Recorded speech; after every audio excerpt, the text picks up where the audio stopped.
تو جہنم کی زندگی بہت ہی بری زندگی ہے، جہنم کی زندگی بہت تکلیفوں والی، مصیبتوں والی، پریشانیوں والی ہے۔ جہنم کے اندر کوئی ہاسپٹل نہیں ہے، جہنم میں کوئی مدد کرنے والا نہیں ہوگا، جہنم میں کوئی سپورٹ کرنے والا نہیں ہوگا، جہنم میں کوئی پانی پلانے والا نہیں ہوگا، سب عذاب ہی عذاب ہوگا، ہر طرف عذاب عذاب، تکلیف تکلیف، پریشانی۔ اتنی بری جگہ، اتنا برا ٹھکانہ اللہ نے تو قرآن میں کھول کھول کر کے جہنم کا ذکر کیا۔ جنت سے زیادہ ذکر اللہ نے جہنم کے بارے میں کیا ہے، اور اللہ کے رسول صلی اللہ علیہ وسلم نے بھی جنت سے زیادہ جہنم کا تبصرہ کیا ہے، جہنم کا ذکر کیا ہے، جہنم کو ڈیٹیلز میں بیان کیا ہے۔ عائشہ رضی اللہ تعالیٰ عنہ جب جہنم کا ذکر سنتی یا پڑھتی یا ان کے سامنے سے گزرتی اس طرح کی باتیں، تو عائشہ رضی اللہ تعالیٰ عنہ جو نبی صلی اللہ علیہ وسلم کی بیوی ہیں، ہم مسلمانوں کی ماں ہیں، اتنی نیک، دیندار، متقی، پرہیزگار، اگر کہا جائے کہ جب سے دنیا قائم ہوئی قیامت تک جتنی بھی خواتین آئیں گی، کوئی 5 خواتین کا نام بتا جو بہت نیک ہو، تو ان میں ان کا بھی نام آتا ہے، عائشہ رضی اللہ تعالیٰ عنہ کا۔ اللہ اکبر۔ اس کے باوجود بھی اتنا ڈرتی تھی جہنم سے کہ جہنم کا نام سن کر کے وہ رونے لگ جاتی تھی۔ اور اسی طرح عمر فاروق رضی اللہ تعالیٰ عنہ، اتنے بڑے صحابی، اتنے نیک، پرہیزگار، دیندار، اللہ والے، جو خلفائے راشدین جو ہیں چاروں، ان میں سے دوسرے خلیفہ ہیں، نبی کریم صلی اللہ علیہ وسلم نے ان کو جنتی ہونے کی بشارت دنیا میں دے دی ہے، جن کی شان میں، جن کے مشورے کے حساب سے اللہ نے قرآن کی کئی آیتیں نازل فرمائی ہے، جن کی فضیلت میں بے شمار حدیثیں ہیں، بلکہ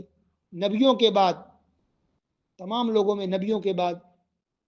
دوسرے نمبر پر جو ہے وہ عمر فاروق رضی اللہ تعالی عنہ ہی ہے، نیکی میں، دینداری میں، تقوی پرہیزگاری میں۔ اس کے باوجود بھی عمر فاروق رضی اللہ تعالیٰ عنہ جب جہنم کا ذکر سنتے تو سن کر کے بے ہوش ہو جاتے تھے۔ اللہ۔ اسی طرح معاذ بن جبل رضی اللہ تعالیٰ عنہ، یہ بھی مشہور صحابی ہیں، ان کے سامنے بھی جب جہنم کا تذکرہ ہوتا، جہنم کی باتیں پڑھتے یا سنتے تھے، اتنا روتے، اتنا روتے،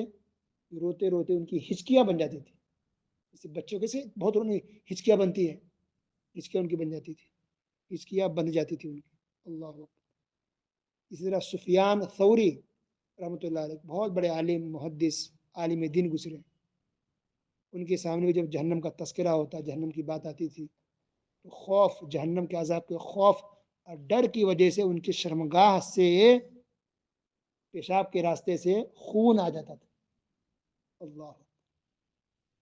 کتنا بڑا ٹھکانہ جہنم، جہنم کی زندگی اتنی بری زندگی ہے، اتنا عذاب اللہ نے تیار کر رکھا ہے، اس شرمگاہ سے ان کے خون آتے تھے۔ سچائی ہے اس کے اندر، اتنا خوف تھا ان کے، حالانکہ اتنے دیندار تھے تب ان کا یہ عالم تھا۔ لیکن آج ہمارا اتنے گنہگار، خطا کار، اتنی بےمانی، اتنا ظلم، زیادتی، اس پر تہمت لگا دو، اس پر تہمت لگا دو، اس کو بدنام کر دو، اس کو بدنام کر دو، جھوٹ بول دو، جو منہ میں آیا بول دیا۔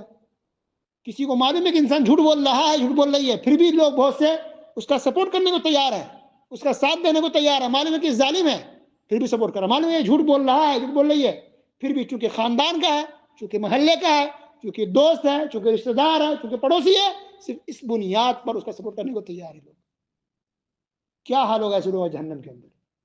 حرام کھا رہا ہے، جھوٹ بول کے کھانا کھا رہا ہے، جھوٹ بول کے پیسے کما رہا ہے، جھوٹ بول کے بزنس کر رہا ہے، کاروبار کر رہا ہے، جھوٹ بول بول کر کے، رات دن جھوٹ، صبح جھوٹ، شام جھوٹ، زمین پر قبضہ کرنا، ہڑپ کرنا، بہنوں کو میراث نہیں دینا، بھائیوں کو میراث نہیں دینا، میراث کی تقسیم گھر میں گڑبڑی کر دینا، منمانی کر لینا، جس کو جو آ رہا کر رہا ہے، بے خوف ہو کر کے ایسا جیسا لگتا ہے کہ اس کو مرنا ہی نہیں، یا مر جائے گا تو ایسا لگتا ہے کہ وہ جہنم میں جائے گا ہی نہیں، لگتا ہے اس کو کسی نے بتا دیا کہ تم جہنم میں نہیں جاؤ گے۔ تو شرک کی وجہ سے انسان جہنم میں جائے گا، بدعت کی وجہ سے انسان جہنم میں جائے گا، لیکن اور بھی بہت سارے گناہ ہیں جس کی وجہ سے انسان کو جہنم میں ڈالا جائے گا۔ اللہ تعالیٰ سے دعا کر، اللہ تعالیٰ ہم تمام مسلمانوں کو جہنم کی آگ سے بچائے، اللہ ہم مسلمانوں کو جہنم کے عذاب سے بچائے، اللہ ہم مسلمانوں کو جہنم کی زندگی سے بچائے، اللہ ہم سب کو سیدھے راستے پر چلا، حلال طریقے سے زندگی گزارنے کی توفیق عطا فرمائے، ہماری پوری زندگی قرآن حدیث کے مطابق زندگی گزارنے کی توفیق دے، زندگی کے ہر معاملات کو، ہر کام کو قرآن و سنت کے مطابق اس کام کو کرنے کی توفیق عطا فرمائے، جو بھی مسئلہ ہو ہر مسئلے کو قرآن و حدیث کے مطابق حل کرنے کی توفیق عطا فرمائے، اللہ ہمیں جنت میں جانے والے جو کام ہیں وہ کام کرنے کی توفیق دے، اور جہنم میں جو لے جانے والے جو اعمال جو کام ہیں اس سے بچنے کی، اسے دور رہنے کی، اسے توبہ استغفار کرنے کی توفیق عطا فرمائے۔ آمین۔ وصلی اللہ علی نبینا محمد وعلی آلہ وصحبہ اجمعین۔